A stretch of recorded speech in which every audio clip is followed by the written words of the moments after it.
Good morning friends. आज फिर से एक बार मैं परीक्षा पे चर्चा विषय पर लाइव हुआ हूँ और मैं आप लोगों को कुछ ग्रामर से संबंधित जो क्लास 10th में बोर्ड में ग्रामर से के क्वेश्चन आते हैं उनका एनालिटिकल एक्सप्लेनेशन देना चाहता हूँ कि किस तरह से आप फोकस करें कुछ सर्टेन प्लेस पर, कुछ सर्टेन जगह पे जहाँ पे आप अच्छे मार्क्स ऑब्टेन कर सकते हैं। जैसे अगर मैं 20 नंबर के ऑब्जेक्टिव की बात करूं तो उसमें भी 5 नंबर ग्रामर के रहते हैं। क्वेश्चन नंबर 4, 5, 6, 7, 8 ये 5 क्वेश्चन 5 नंबर के आपके ग्रामर के होते हैं। इसी तरह जो डिस्क्रिप्टिव क्वेश्चन होता है सेक्शन बी, उसमें भी question number 4 A B C D ये 10 नंबर के होते हैं। इस तरह से पूरे आपके 70 मार्क्स में अगर देखा जाए तो 15 मार्क्स ग्रामर का बहुत ही इम्पोर्टेंट रोल है जो आपके मार्क्स को बढ़ा सकता है। अब जैसे मैं अगर ऑब्जेक्टिव की बात करूं तो चौथा जो क्वेश्चन होता है वो कुछ इस तरह से है, I dash there with my parents. अब इसमें डैश की जगह हम विल गो भरें कि वेंट भरें कि हैड गॉन भरें, all A B C are correct. तो इसमें हमें देखना ये है कि हम आई के साथ हमें पता है कि हम विल या सेल में से सेल लगाते हैं, लेकिन वेंट और हैड गॉन भी लग सकता है, तो विल गो भी कुछ कंडीशनल लग सकता है। तो इस तरह से इसमें डी का ऑप्शन करेक्ट होगा, all A B C are correct. इसी तरह पांचवा क्वेश्चन है, if you want to know about new things you are. यदि तुम नई चीजों के बारे में जानना चाहते हो तो तुम हो, क्या हो? कासस हो कि कॉन्सस हो कि केयरलेस हो कि क्यूरियस हो।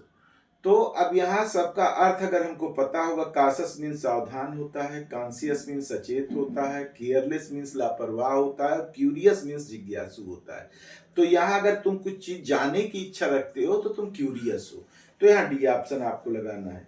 इसी तरह क्वेश्चन नंबर 6 है, लव्स माई, ये रीऑर्डर ऑफ द सेंटेंस का है। जो सब्जेक्ट और प्रेडिकेट पार्ट अच्छे से बच्चे पढ़े होंगे वो कर लेंगे, या नहीं अगर आप सब्जेक्ट प्रेडिकेट पढ़े हैं, सब्जेक्ट वर्ब और ऑब्जेक्ट का क्रम अगर आपको पता है कि किसी भी सेंटेंस को बनाने के लिए हमें सबसे पहले सब्जेक्ट रखना है, फिर वर्ब रखना है, उसके बाद ऑब्जेक्ट रखना है, तो आप इसको कर लेंगे। तो एक इसमें जो जंबल सेंटेंस दिया है, मैं उसके बारे में बात कर रहा हूँ। Loves my to share toys brother his. अब इसको आप देखोगे तो पहले सब्जेक्ट ढूंढोगे, तो सब्जेक्ट आपको ब्रदर लग रहा है, तो ब्रदर के पहले कुछ जो डिटर्मिनर होता है उसमें माई है, तो माई ब्रदर कर दो। माई ब्रदर लव्स, अब वर्ब है, वर्ब लव्स है। My brother loves to share his toys, इसका करेक्ट आंसर हो जाएगा my brother loves to share his toys. फिर मिस स्पेल्ट है, क्वेश्चन नंबर 7 एक आएगा आपका जो स्पेलिंग आपकी जानना चाहते हैं कि आप स्पेलिंग में कितना कमांड है। तो इसमें 4 वर्ड दिए हुए हैं, अबंडेंस है, अटेंडेंस है, एक्सेप्टेंस है और एक्वेंटेंस है। तो इसमें आपको अगर स्पेलिंग पता है तभी आप कर पाओगे। जैसे अबंडेंस में दिया है ABUNDENCE, जबकि होती है ABUNDANCE, तो ये करेक्ट है स्पेलिंग, इसमें ये मिस स्पेल्ड है, तो इसका आंसर ए हो जाएगा। और तीनों ऑप्शन हम देख लेते हैं कि इनकी स्पेलिंग कैसी है। जैसे अटेंडेंस की ATTENDANCE, ये सही है, ई नहीं होती। इसी तरह एक्सेप्टेंस की भी ACCEPTANCE, ये भी सही है। एक्वेंटेंस की ACUAINTANCE, तो ये भी सही है। तो ये हमें जानना होगा कि हम चाहे अबंडेंस हो, चाहे अटेंडेंस हो, चाहे एक्सेप्टेंस हो, चाहे एक्वेंटेंस हो, सब में ए होता है टी और डी के बाद। तो फिर 8वां क्वेश्चन है, ये प्रीपोजिशन का है। प्रीपोजिशन थोड़ा सा हम अगर जानते होंगे तो इसको कर लेंगे। जैसे ही jumped dash the well to shape the drawing girl, तो जंप के बाद हमेशा इनटू लगता है, जंप्ड इनटू, क्योंकि किसी भी क्लोज प्लेस में रनिंग करते हुए या मूव करते हुए आर्टिकल के लिए हम इनटू का प्रयोग करते हैं। किसी क्लोज प्लेस पे अगर कोई रनिंग या मूविंग ऑब्जेक्ट है तो वहाँ हम इनटू का प्रयोग करते हैं। यहाँ वो व्यक्ति कूद रहा है कुएं में, तो वो मूविंग है, मूविंग कंडीशन में है, वो स्थिर नहीं है, तो ऐसे में इनटू। अब यहाँ 2 ऑप्शन 3 ऑप्शन और ऐसे लग रहे हैं, जैसे इन है। इन का प्रयोग हम करते हैं फिक्स जगह में, जहां पर हम जैसे किसी बंद जगह में अगर बैठे हैं तो वहां इन का प्रयोग करेंगे, लेकिन अगर चल रहे हैं या प्रवेश कर रहे हैं तो वहां इनटू लगाएंगे।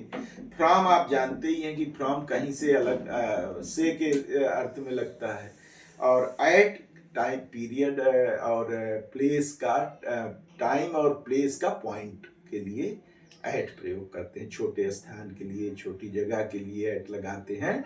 और जैसे नून का टाइम है, बजे का टाइम, एट 5 o'clock, वहाँ एट लगाते हैं एग्जैक्ट टाइम के लिए। तो ये तो हो गया आपके ऑब्जेक्टिव के 5 क्वेश्चन।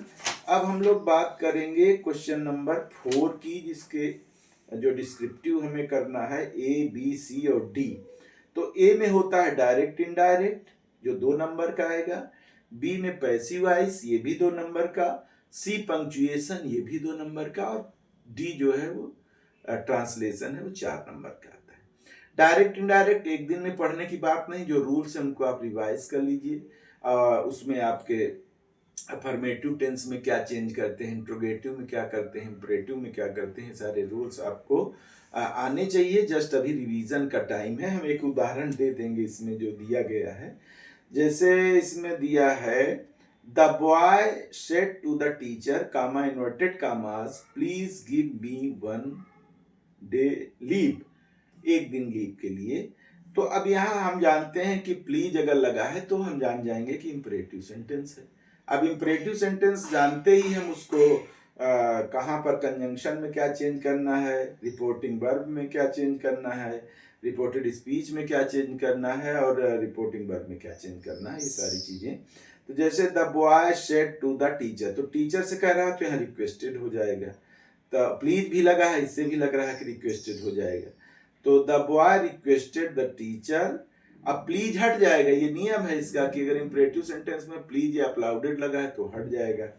तो the boy requested the teacher, और कंजंक्शन टू लगता है, टू गिव मी का क्या हो जाएगा, अकॉर्डिंग टू सब्जेक्ट बॉय के अनुसार हिम, तो हो जाएगा the boy requested the teacher to give him 1 day leave. इस तरह से इसको कर लेंगे। पैसिव वॉइस है, हु टॉट यू इंग्लिश, ये हु वाला है, हु वाले को बाय हुम से स्टार्ट करते हैं, by whom you taught English, ये हो जाएगा। बहुत सिंपल सा है, थोड़ा कुछ रेयर भी हैं, उनको देख लेना चाहिए। और पैसिव वॉइस के लिए सबसे बड़ी बात है कि सब्जेक्ट को ऑब्जेक्ट में, ऑब्जेक्ट को सब्जेक्ट में बदलते हैं, और third form of the verb लगाते हैं, चाहे वो जिस भी टेंस में हो।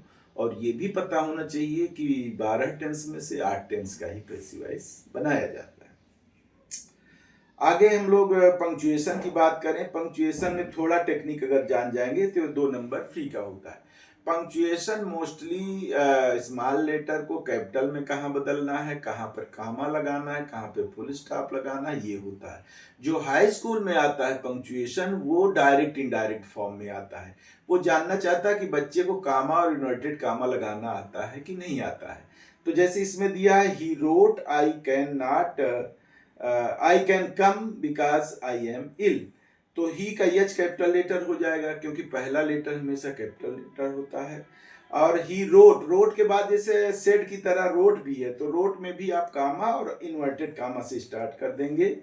ही wrote I, I capital letter हमेशा होता है। Can come because I am ill, तो आई फिर कैपिटल लेटर हो जाएगा, ई के बाद फुल स्टॉप हो जाएगा, और इन्वर्टेड कामा क्लोज हो जाएगा। तो फिर से मैं बता रहा हूं कि जो पंक्चुएशन आता है स्कूल में, वो हमेशा डायरेक्ट इनडायरेक्ट, जिसको डायरेक्ट इनडायरेक्ट में रिपोर्टिंग वर्ब और रिपोर्टेड स्पीच अलग करना आता है, वो निश्चित रूप से इसको सही कर लेगा, क्योंकि रिपोर्टिंग वर्ब के बाद कामा और रिपोर्टेड स्पीच इन्वर्टेड कामा में रहता है। और ये देख लेना है कि क्वेश्चन मार्क है कि नहीं, अगर प्रश्नवाचक वाक्य है तो उसमें क्वेश्चन मार्क लगा देना है, नहीं तो फुल स्टॉप। फिर ट्रांसलेशन 4 नंबर का आता है, इसकी आप प्रैक्टिस कर सकते हैं। इस तरह से आप इसकी तैयारी कर सकते हैं। और आज के लिए इतना ही। बहुत बहुत धन्यवाद। आपका दिन शुभ हो और आपकी परीक्षा मंगलमय हो, इसी कामना के साथ। Thank you very much.